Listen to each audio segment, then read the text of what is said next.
Hi, welcome to the Sales Strategies for Christian Coaches podcast. I'm Justin Janowski, the founder of Faith to Influence and your host. I started my business in December of 2018, and it was a Christian coaching business, and it was an exciting idea for me, but it wasn't much more than that to begin with. I wasn't, in fact, sure whether or not I was going to make it at all. I was hoping to do 60 grand my first year. God had much bigger plans, collected over $250,000 that first year, and then started working with other Christian coaches to help them launch and grow their vision, launch and grow their dream. What I really help people with now and through this podcast is their mindset around sales and money, their sales strategy, specifically helping them develop a high integrity, high converting strategy, and of course their offers. If we can help you get the right target audience and the right signature offer with the right price point, that makes all the difference. So tune into this podcast and the rest of our work for help with those things. Today I want to talk to you about something that's been coming up a lot recently in our sales school. We've got a sales school for coaches where we work with people every single week in training. We provide some coaching, we do some Q&A, and a theme over the last couple of weeks has been people struggling with no-shows to their sales calls. We've had 2 or 3 clients who are going through that at the same time. Maybe because as I'm recording this, it's the holiday season. It's a time where people are really busy. But the reality is if you book and hold enough sales calls, you're all going to experience what we call a no-show, where somebody books a call with you and you show up on Zoom and they don't. This is discouraging to many people. This is sad to many people. I'm going to give you a funny perspective. I actually love it when people no-show me. Don't use this as a reason or an excuse to book a call with me and then not show up. I'm not interested in you doing it intentionally. But for me, my calendar is so full that if I have a no-show, I'm like thanking God for the blessing of a free break. My personality type likes freedom. I like spaciousness, and I get very busy, and that's been a blessing. Like, God's really filled my calendar. But if I have a no-show, I'm like, sweet, I'm going to take a break. I'm going to go lay down and watch a show. Maybe I'll go to the movies. Maybe I'll get a massage. Maybe I'll lay flat on my back on the ground and just like look up and take a break and give my body a break from sitting or standing. But for me, it's this funny thing where I actually like appreciate it. You don't have to adopt that. I understand. Like, it can feel discouraging and frustrating, especially when you're a new coach.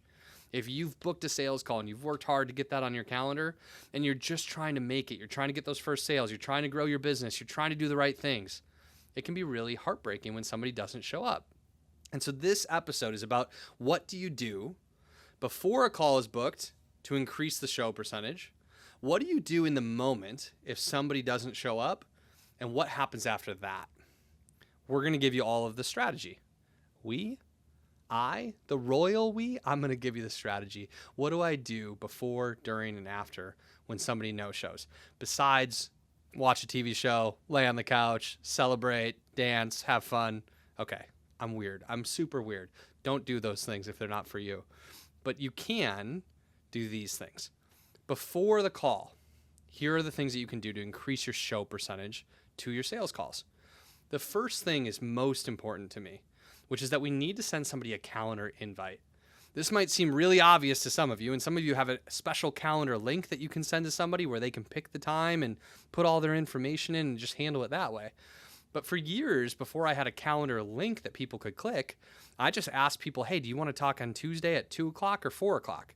I looked at my own calendar, I shared 2 times that would work, and when they picked a time, 4 o'clock on Tuesday, then I made a calendar invite. I went to my Google Calendar, I set a call, I put their name and my name in the invitation, I put their email, I said, what's your best email for a calendar invite to the Zoom call?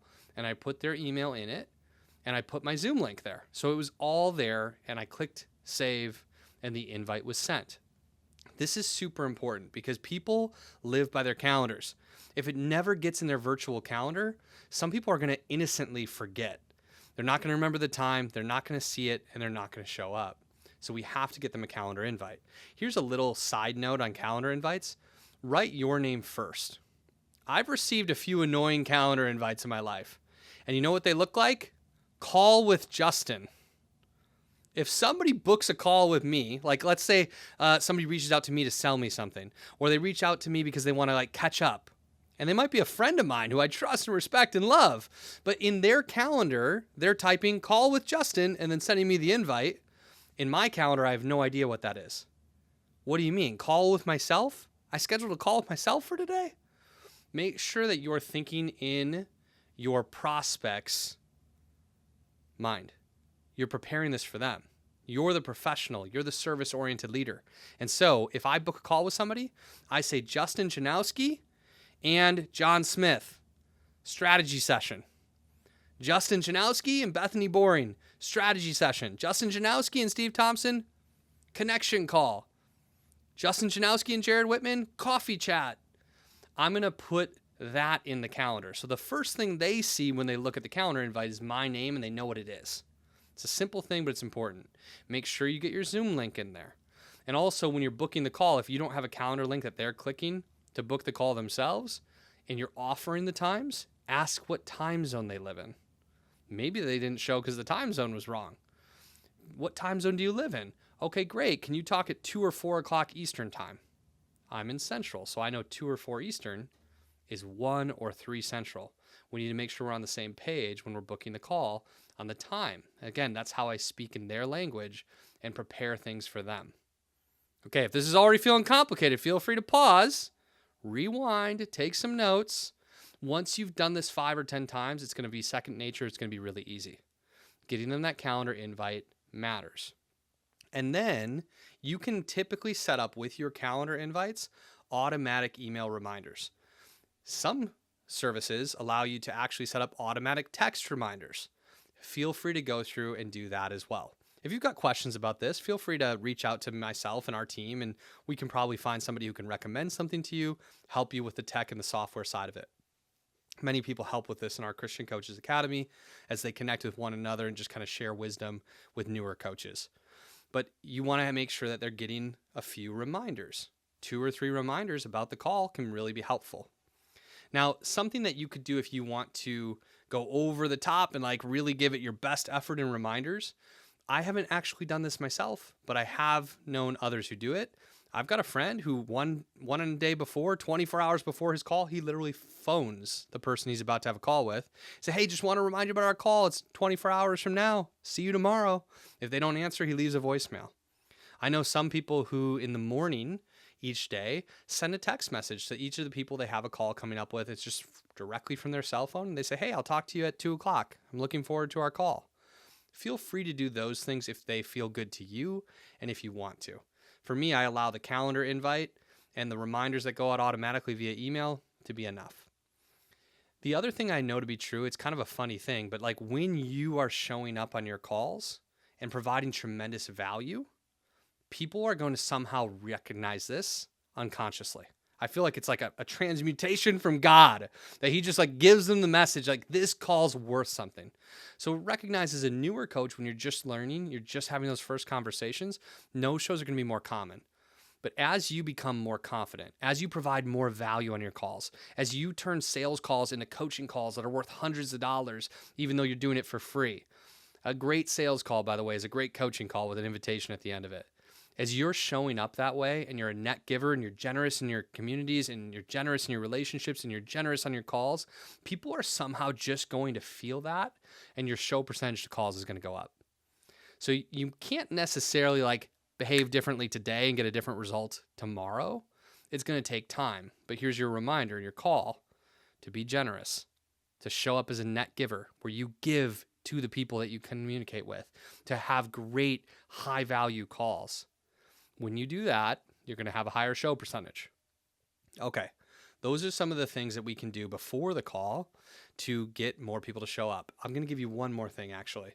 The next thing is that you can be thoughtful and considerate of who you're inviting to a call. There are a lot of different sources of where leads can come from. The closer and warmer the person is to you already, when they book the call, the more likely they are to show up. If you want people to show up, book calls with people who already know you, like you, and trust you. They care about their reputation with you, and they're much more likely to show up. So book with your natural market of people who already know you. Send text messages to friends and family members and say, hey, I want to have a call with you and share what I'm doing and see how we can help each other. Are you open to that? When you book calls with those people who know you, like you, and trust you, you're going to get a better show percentage. If you get warmly introduced in referrals, you're going to have a better show percentage with those people. If you're speaking at an event directly with people or speaking on a podcast and somebody reaches out to you or takes your call to action, because they've been listening to you speak, they're more likely to show up. And the more they've listened to you, the more likely they become to show up. Recognize that organic social media efforts or paid social media efforts like ads, these things can be valuable ways to create more calls, but are going to naturally have a lower show percentage. And so even if you begin to get into scale strategies to bring more cold people into your audience and onto sales calls with you, remember to continue to book with people that you know, to network and build new relationships, to ask for referrals, because those things will always, those kinds of people, those sources will always lead to a higher show percentage and a higher close percentage. Hey, thanks so much for listening to the podcast. I really appreciate having your support. Be sure to like and subscribe, and feel free to share the podcast with a friend. Additionally, in the description of the video, you're going to find 2 clickable links. One is to our free 10-step sales process. I would love for you to use that in your business. It's our gift to you. Go ahead and grab it. Additionally, there is a link to our 100K Business Design Challenge.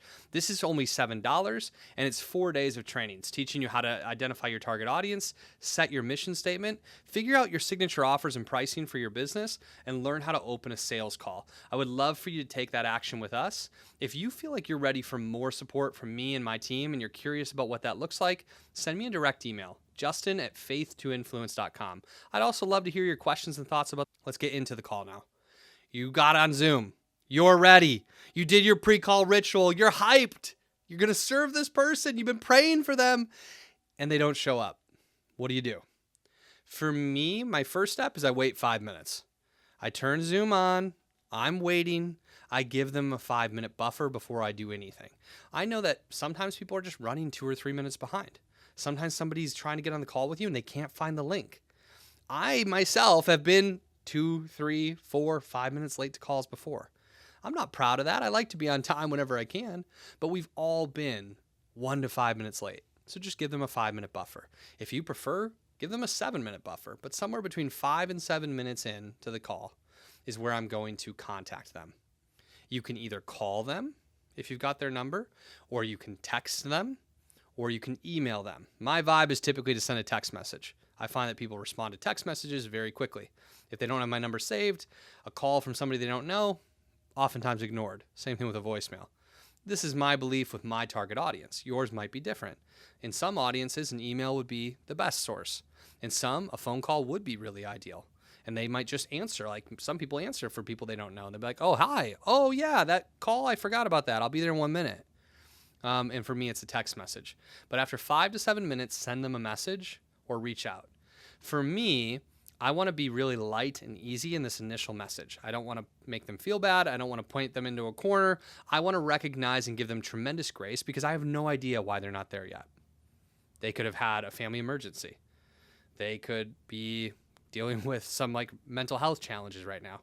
They could be feeling like really overwhelmed. They could be behind on a call that's really important and significant to them. And they don't yet know me. And so, of course, they're trying to finish that call. They could be on a call with a friend who just had a family member pass away. I mean, it could be any of a number of different reasons why they're not there. They could have been called to their kid's school. So I'm just going to give them the benefit of the doubt. Most cases, by the way, it's not that extreme. They just forgot, or they didn't prioritize this. They didn't value it enough to show up. But I'm going to assume and give them the benefit of the doubt and give them total grace in this. So my message is like, hey, John, it's Justin from Faith to Influence. I had a schedule to talk at this time. Is this still a good time for our call? Very simple. Hey, John, it's Justin from Faith to Influence. I have a schedule to talk at this time. Is this still a good time for our Zoom call? In most cases, and in a lot of cases, they might say, oh my gosh, I'm so sorry. I'm just running a few minutes behind. I'll be right there. In some cases, they might say, actually, this isn't a good time. I'm really sorry. XYZ came up. Can we reschedule? In which case, I will reschedule them. I'll give them my link, or I'll offer them a couple of times, ideally in the next day or two, which does remind me of one more thing you can do before the call. Book people as close to the time that you're booking as possible. When you book somebody for a call the same day that you're messaging with them, they're highly likely to show. If you book them for the next day, they're highly likely to show. If you book them for a call 2 weeks from now, show percentage goes way down. Way more time for them to forget, for something else to come up, etc. So book as close to the time of booking as possible for the actual call. Same thing though here for a reschedule. Try to reschedule them for later that same day or for the next day if possible. Certainly within the next couple of days and as soon as possible with the reschedule. And there might be times where you send that message and they don't respond. In which case, you might want to make a note to send them a message again the next day. What I would send as a message the next day is a concerning text, a loving, concerned text. Something like, hey, John, I never heard back from you yesterday. I just want to make sure you're okay. If you're an openly Christian business, you might say, I'm praying for you and your family. I hope everything's all right. In which case, like, I'm not trying to book the call right now. I'm just like checking in on them. Like maybe something bad did happen and I want to make sure that they're okay. Oftentimes people will respond to that.